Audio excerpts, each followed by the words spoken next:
this is Clint here, and wrestling name Rage. Yeah. Awesome, man. Yeah. So I don't know if. So a little background: Clint and I, we go to the same gym together, and we've been talking, and we just kind of connected in a way about like talking about things like depression and ideation, addiction, and trauma and those kind of things. And then I also learned I'm a big wrestling fan. I love wrestling. He brought his belt, and I got to get a picture with his belt, and it was pretty cool to see it like hold a real belt. You know what I mean? Like kind of like from the WWE or whatever. So it was really neat, and I appreciated that. So yeah, I'm glad you're here. I'm glad you're willing to talk and want to get together. But yeah, I'd like to know, like, what is it that drew you to wrestling? Oh, my earliest memory is wrestling. I remember in a little town called Whitewood in Saskatchewan, and me and my father were sitting there in black and white television. So I'm pretty old, eh? And it was Andre the Giant was on the television, and I was just sitting there watching, and my dad says, "That's the largest man on the planet." And I was just blown away. Yeah. Now the second little bit that I can remember, I was probably only 4 years old maybe. And the second bit I can remember, the Kangaroo Brothers. So these Australians with their Australian accents. So I don't know, I'm thinking it was probably AWA wrestling, or maybe the very early version of the WF. Oh. I'm thinking, right? So I'm not quite sure where the Kangaroo Brothers. Everybody used to float around from territory to territory back then. So, but eventually I'll figure it out. It was pretty cool. So for me, it was such a vivid part of my memory, knowing that people could be like that, and they got in the ring and they wrestled, right? And I was raised on John Wayne movies and so forth. So almost raised on violence, right? So to see these guys going at it in the ring, and then the one guy becoming the champion or whatever else, just kind of hooked me for life, essentially, right there. And then I grew up in the prairies. I mostly lived in Lloydminster on the Alberta side, and Stampede Wrestling was a huge thing there. Oh yeah, yeah. And then eventually WWF with Vince McMahon started buying up all the territories, and got cable television came out, and then of course Saturday Night's Main Event and so forth, and Hulk Hogan and Randy Savage, and that was always a big thing, especially around the WrestleMania 3 era with the larger than life characters. And then I always wanted to do it, but always thought I was too small. Until I went to an actual pay-per-view in Vancouver. It was a WCW New Blood Rising pay-per-view, and Buff Bagwell brawled with Chris Canyon out into the crowd. And they came right beside us, and I stepped over and I was smacking Buff on the back. Get him, get him, get him. And I thought, oh, this guy's no taller than I am. He's wider, but I knew if I just put on some size, I could wrestle too. And that's what happened. I did. So went for it and just decided to. I've always been an all or nothing person. So Yeah. before that, it was martial arts. Yeah. So it all tied in perfectly. Oh, okay. So yeah, you were saying it was almost like seeing guys on TV that were kind of the heroes and those kind of things. Andre the Giant, he was an icon. That guy, like, he was huge and everything, and he's probably big and strong, and so it was almost like maybe he was like, I don't know, like role models to you in a way. Yeah, just larger than life man. Same as what John Wayne would be in his movies, right? Same as what Schwarzenegger became in his movies. Same as Stallone became in his movies. Yeah. So larger than life man that young men who lack their own sense of identity will always try to emulate, right? Yeah. In one way or another. So for me, it was primarily wrestling. Yeah. And I also, because so you got into bodybuilding too. Was it like you were going to become a wrestler, or did you decide to become a bodybuilder, or was it like a blend of both? Or it all tied in when I moved to Powell River, of all places, from Lloydminster to Powell River, and then oddly enough, winter disappeared. Yeah. There was no winter in Powell River. It blew my mind that we could be in Canada and there's no snow. And so then I switched it up, and I got from wrestling to bodybuilding. I started following more of the bodybuilding. So it was the Rich Gaspari era and the Lee Haney era, and Lee Labrada and Mike Christian and Barry DeMay and all those guys. And then Coleman started to emerge. So Dorian Yates.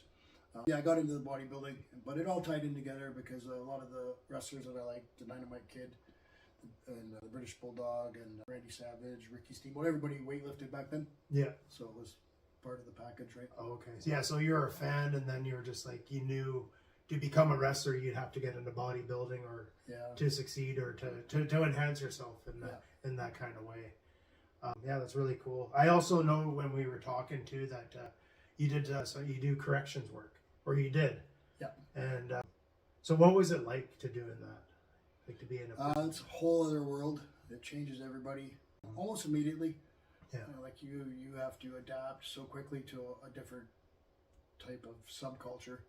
And the bad part is a lot of the correctional officer subculture mirrors the inmate subculture. So they're almost just as abusive and the bully-like behavior. So you have to adapt so quick and fall in line and make it your way of life almost instantly. And it was very hard to transfer into that mentally. In that, just the other officers I found was the hardest part. It wasn't the inmates. The inmates were fairly easy. You tell them what to do and they do it, or else they go to segregation, and you always have backup. So you're always going to outnumber them unless you're in a real bad situation. Yeah. And but the officer part was the hardest, and then of course management was always looking to. There was such a strong union that we had there that they typically won every single one of their grievances. So management had a real hatred for the union. So when they had the opportunity, they'd really go hard after staff. So when something does happen, like a death in custody or a murder in custody, there's always investigations, and the investigations wear you down. And it's because you feel like you're being criticized, even though it's just part of the process at this point, right? Yeah. And management was just always kind of hovering above, waiting to pounce almost. But it didn't matter how you did your job in some situations. If something happened, they were always going to look to discipline as many staff members as possible. Yeah. Just to basically void themselves a fault. But it doesn't always work. No. Like some of them are pretty blatant. Like you can't put a serial killer in with another inmate at a double bunk facility and expect them not to kill, right? Yeah. Yeah. Yeah. And that's what happened to me. That was my very first incident 1 year after I started corrections. So that was my initial introduction to PTSD, and I never ever treated it appropriately. Yeah. So I did what others would do, which was return to work way too soon. In fact, I don't even know if I had any time off. I had EAP sessions and some counseling, but they weren't effective at all because I was just in such a high state of shock over what had happened, what had occurred on my watch, right? And then never mind the investigation and the coroner's inquest and all that stuff. So it was a bit too much for a brand new officer to go through. Some people never returned to work after that initial incident, but they sent a serial killer from the Maritimes, moved him out here to Kent Institution, essentially told him if he's good for 6 months, they would cascade him to the median. And even though he protested being double bunked, and they sent him anyways, and he got the urge to kill. He's a serial killer. He's a psychopath. He got the urge to kill, so he killed his cellmate on my watch. Yeah. In the middle of the night, I was like, oh, yeah, that's a bit much, right? Yeah. Yeah, it's just a whole different world, right? So, but you're dealing with stuff like that all the time. It's just whether or not you're on shift for it or whether it happens. But those types of things happen nonstop. Yeah. Yeah.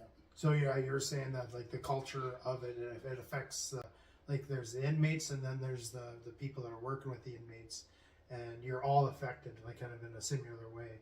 And so I just got to ask, how did you keep your like mind sound, like where you didn't become that person in power that could be abusive? How did you keep yourself from being that? So one of the first signs of PTSD is thrill seeking. So for me, I went all in on hunting because by that time I had retired from pro wrestling, and I said I'm just going to be a normal dad and a normal father, and I was quite miserable. So I stopped going to the gym. And I stopped wrestling, and I disconnected myself and started my new life as a correctional officer, just pursuing overtime. But then you're also drinking, right? And for me, the thrill-seeking portion that I realized looking back was hunting. I'm an all-or-nothing person, so I went all in on hunting to the point where I hunted a grizzly bear up in Smithers by myself just to see if I could, just to see if I'd survive, man versus beast type thing.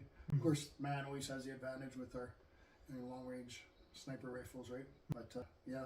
So it was things like that got me through, just knowing that eventually I'd have my 4 or 5 days off and then I could hit nature. So essentially it was nature that was the most therapeutic for me.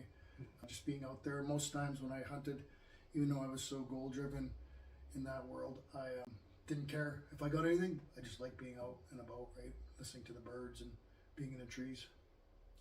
Oh, okay. Yeah, so nature to you is like a big thing, and it's kind of, it was almost like a healing thing too. Yeah, I didn't know it at the time, but in hindsight, Yeah. it's what kept me going for as long as it did. I think I recall talking to you about like you don't feel like you're a person that likes to hunt. Yeah, Like, yeah. I don't even hunt anymore. No. I quit it. I just got tired of Yeah. because it's killing, right? Yeah. And so I got tired of the killing. Yeah. Yeah.